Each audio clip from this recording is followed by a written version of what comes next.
Dear Patriots, before the news starts, please subscribe to our patriotic channel by clicking the subscribe button. Give us a thumbs up to this video. Don't forget to leave your opinion below in the comments section. Share the news on Facebook and Twitter so your friends see it. Thank you. It has begun. The entire state of California has just done the unthinkable for illegal aliens. What is it with California? What reason does the state have to be so liberal? Do people enjoy paying higher taxes in the Golden State? Or overpaying for a home? Or not being able to even afford a home? Or catering to illegals? What's the deal? For example, just the other day there was a story about the city of Sacramento paying gangbangers to not kill people. Again, paying gangbangers to not kill people. It's pure insanity on the left coast. You'd think Cali couldn't get any more silly than that, right? Wrong. Say hello to America's first sanctuary state, Gate. Sacramento, California will beef up protections for undocumented immigrants beginning in January under a controversial new law Governor Jerry Brown signed Thursday to create a statewide sanctuary policy. Brown signed the bill and 10 other immigration-related bills on the same day as a critical deadline for immigrants aided by the Deferred Action for Childhood Arrivals, or DACA, who must file by Thursday for a final 2-year extension before the program is phased out. Say it with me, this is no bueno. The law bars law enforcement officers in the state from asking about a person's immigration status or participating in any joint task force with federal officials for the purpose of enforcing immigration laws. Flippin' believable. But, there's more. The new law makes changes to the state's Trust Act by barring local jails from holding an inmate for immigration authorities if that person is cleared for release on their state criminal cases. The law also limits the list of offenses that make undocumented immigrants subject to having their impending release passed along to federal authorities. Insanity. What is wrong with these liberal nuts? Talk about aggravating. The problem with the left is that they want to make America Mexico again. Does anyone disagree with that? If you're disgusted with the progressives who run California, let them see it by sharing 10,000 times. What the Golden State just did is so wrong. No bueno. This is very bad for America.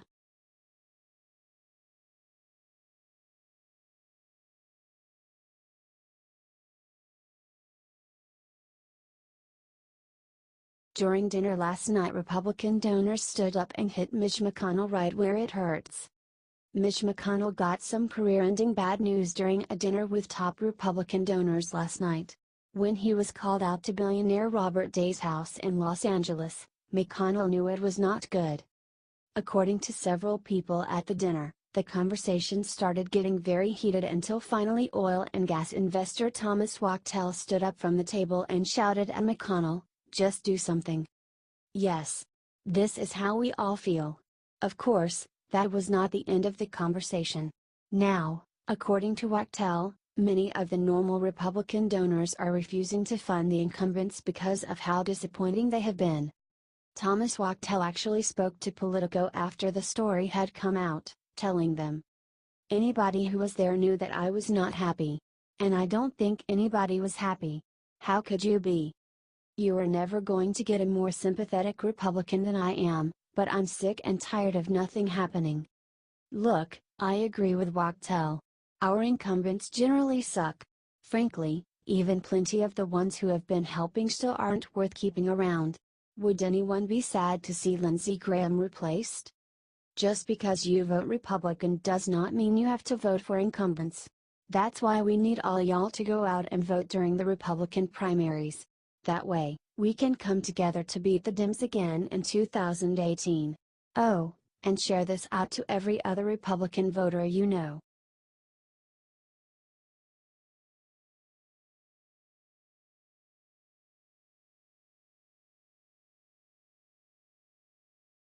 Jim Acosta asked Sara Sanders if CNN is under investigation. What she said next broke him. Jim Acosta went after Sara Sanders again and referenced the president's tweet to investigate fake news. Sara Sanders wasn't having it today. White House Press Secretary Sara Sanders warned the media that they had a responsibility not to report fake news. CNN's Jim Acosta said this: "Does he value the First Amendment as much as he values the Second Amendment?" Absolutely, Sanders hit back.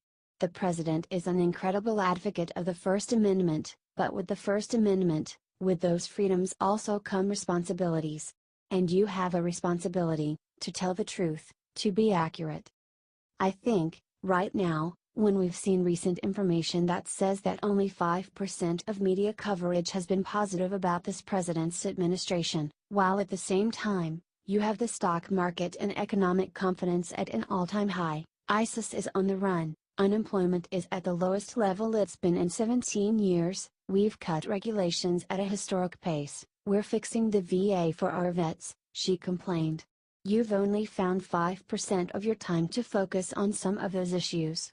And frankly, those are the issues that most Americans care about, not a lot of the things that you cover.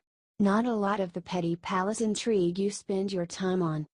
I think we need to move towards a more fair, more accurate and, frankly, more responsible news media for the American people, the press secretary said. Let's send CNN a message on behalf of we the people. Do the following 2 steps.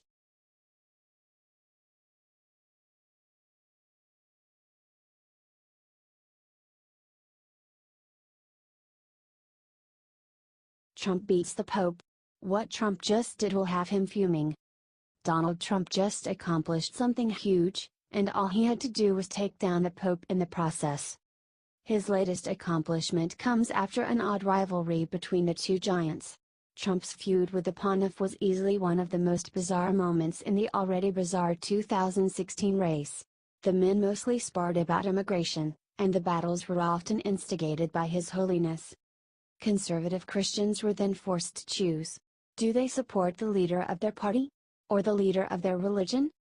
If support is measured in the number of Twitter followers, Trump took the lead this week. According to Fox News, Trump's 40 million Twitter followers just surpassed the number enjoyed by Pope Francis. If Trump cares about the number of followers he has on social media, and we know he does, this news is big. By surpassing the Pope, Trump has become the most followed leader in the entire world. Not bad, considering the number of Catholics easily dwarfs the number of American citizens. Are you rooting for one man over the other? Sound off in the comments and share to get both men's numbers even higher. This could be a friendly rivalry that's fun to watch.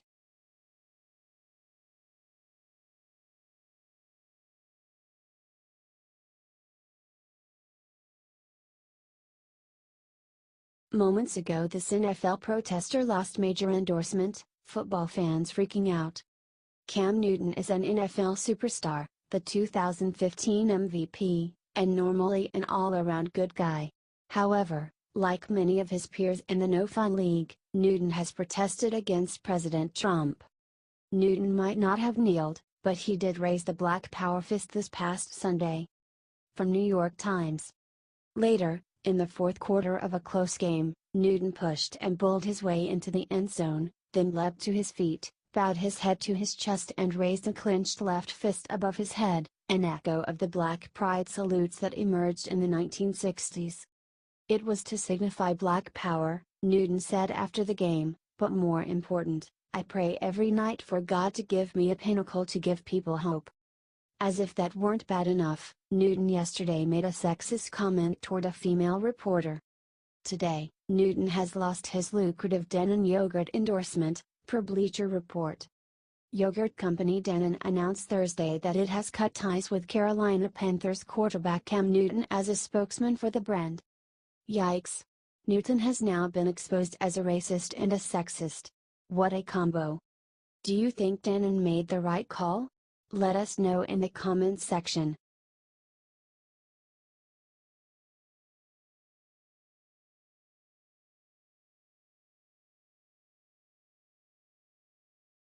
Instead of attacking the president, Dr. Phil flew to Vegas and did what no other celebrity would. It's not surprising these days to see big celebrities out there shilling for the Dems and fighting against President Trump. Well, you can take Dr. Phil off that list, At least for now, after the amazing thing he just did for the Las Vegas shooting victims. Instead of using the attack as an opportunity to attack the president or demand the eradication of guns, Dr. Phil got on a plane, flew to Vegas, and personally visited the shooting victims himself. It was not all just a photo op for the TV psychologist either. Daily Mail reported that Phil actually listened to the shocked survivors and offered them therapy. He helped them reveal their repressed feelings about the attack and told them the best steps to take to move forward.